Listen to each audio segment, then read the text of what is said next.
All right, today we're diving deep into the microscopic world of our cells. We're going to answer a really fundamental question. How on earth do they get everything they need to survive?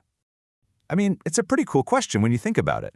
How does something like oxygen just slip right into our cells, while other stuff needs, a specific invitation? How do our cells manage all this constant vital traffic?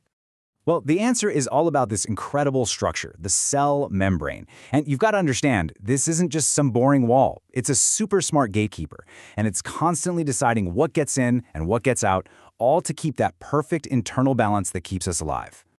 So this gatekeeper, it basically has two main strategies for handling all this traffic. Let's start with the first one, the simple one, the easy path of passive transport.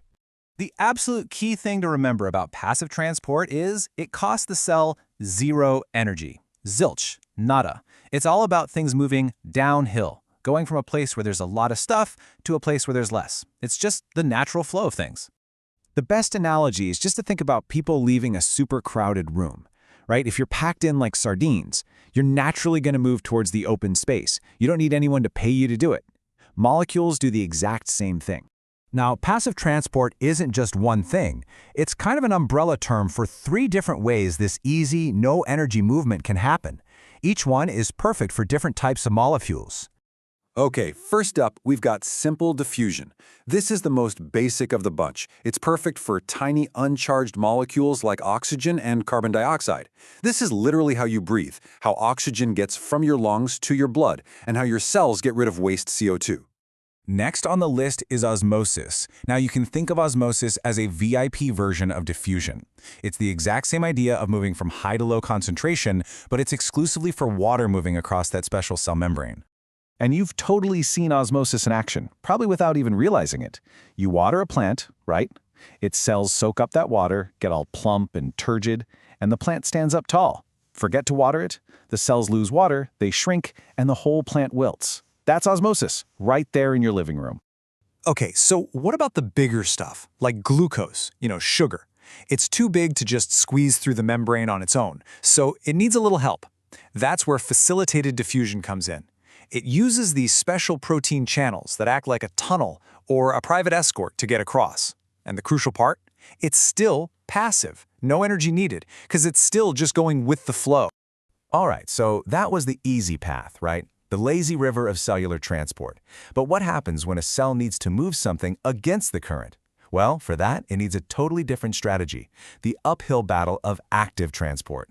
This is a whole different ballgame. It's the polar opposite of passive transport. Here, the cell is literally forcing molecules to go from a place where there's not much of them to a place that's already crowded. That's not natural, and to pull that off, it has to spend energy. And that energy comes from a molecule called ATP. The pushing water uphill analogy is just perfect for this. It feels wrong, it's a struggle, and it takes a ton of effort.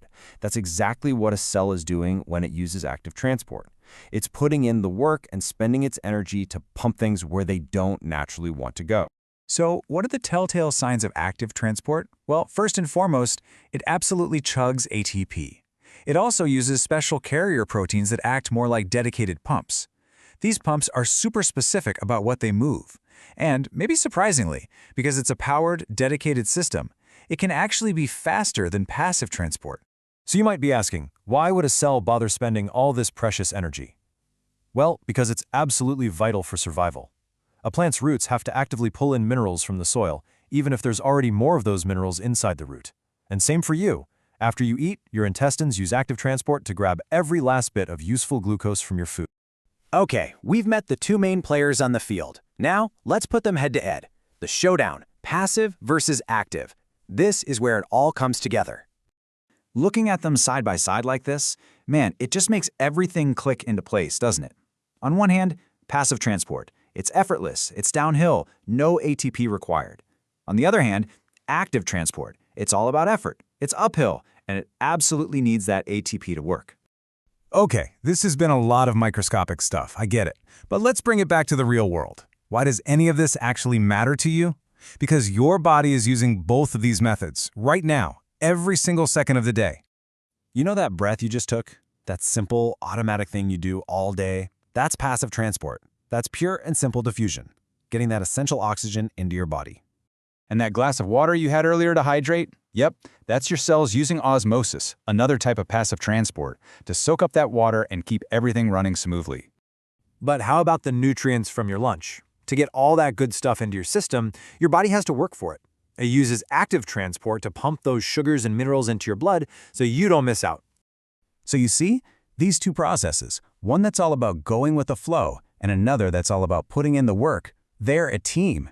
And their collective goal is to maintain this amazing stable internal environment in your body, a state we call homeostasis. That balance is pretty much the definition of being alive. All right, let's boil this all down to the final exam points, the stuff you really need to remember. 1. The cell membrane is that super important gatekeeper. 2. ATP is the cash the cell spends to get work done. And the big idea? Passive transport is all about saving energy, while active transport is all about control. And that leaves us with one final, simple question to wrap things up. After all this, it should be a piece of cake for you.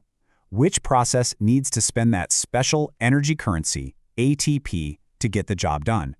Is it active or is it passive transport?